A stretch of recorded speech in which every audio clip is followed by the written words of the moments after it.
Bienvenue sur cette vidéo. Nous allons vérifier une solive dans une habitation. Ce calcul se fera avec la suite Accord, dans la partie Accord Express et le module Poutre.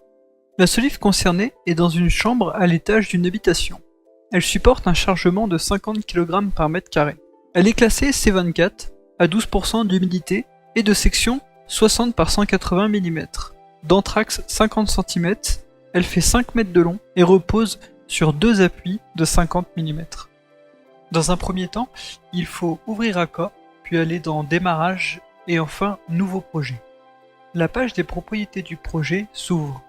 Je ne vais pas m'attarder à la remplir, ce n'est pas l'objet de cette vidéo. Il faut aller directement à droite dans le module Poutre, puis sélectionner Solive. La première chose à faire est de se mettre en mode standard. On réserve le mode express aux études rapides en prédimensionnement, et le mode standard aux études complètes avec l'accès à plus de paramètres. Ensuite, il faut rentrer la distance entre appuis de ma solive, et pas la longueur de la solive. Dans notre cas, cette distance est égale à 4,95 mètres. Comme indiqué sur le schéma, les appuis font 50 mm de longueur, soit 0,05 mètres, et l'anthrax est de 50 cm, soit 0,5 mètres. Ensuite, on clique sur Suivant, et on arrive sur la définition des propriétés du bois avec notre section et sa situation. La base est de 60 mm, et la hauteur est de 180 mm. Le bois utilisé est classé C24, et est à 12% d'humidité.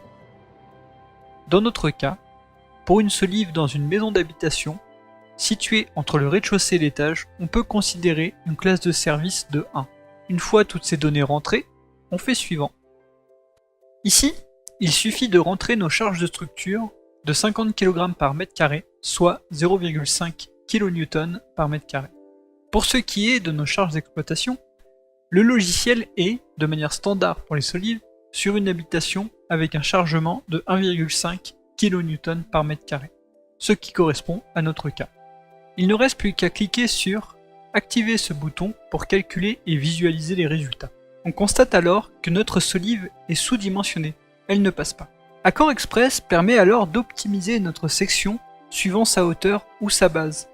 Je choisis de le faire suivant la hauteur. Pour cela, il va vérifier plusieurs hauteurs de solive pour la même largeur de 60 mm. On voit ici qu'il nous préconise du 60 par 240. Le 60 par 220 passe aussi, mais la préconisation est plus sécurisante. Je choisis alors de la sélectionner en cliquant sur le petit S. On voit que ma section a changé. Je dois maintenant la recalculer. Évidemment, elle passe. Ensuite, en haut à gauche de l'écran, on peut aller dans Détails. On verra ici les calculs des résistances à l'ELU et de la flèche à l'ELS. Dans le troisième onglet, nommé Note de calcul, on peut retrouver toutes les informations que l'on a rentrées lors de la définition de notre cas.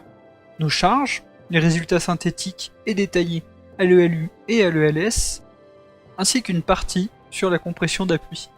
La lecture et l'interprétation d'une note de calcul d'Accord Express fera l'objet d'une autre vidéo.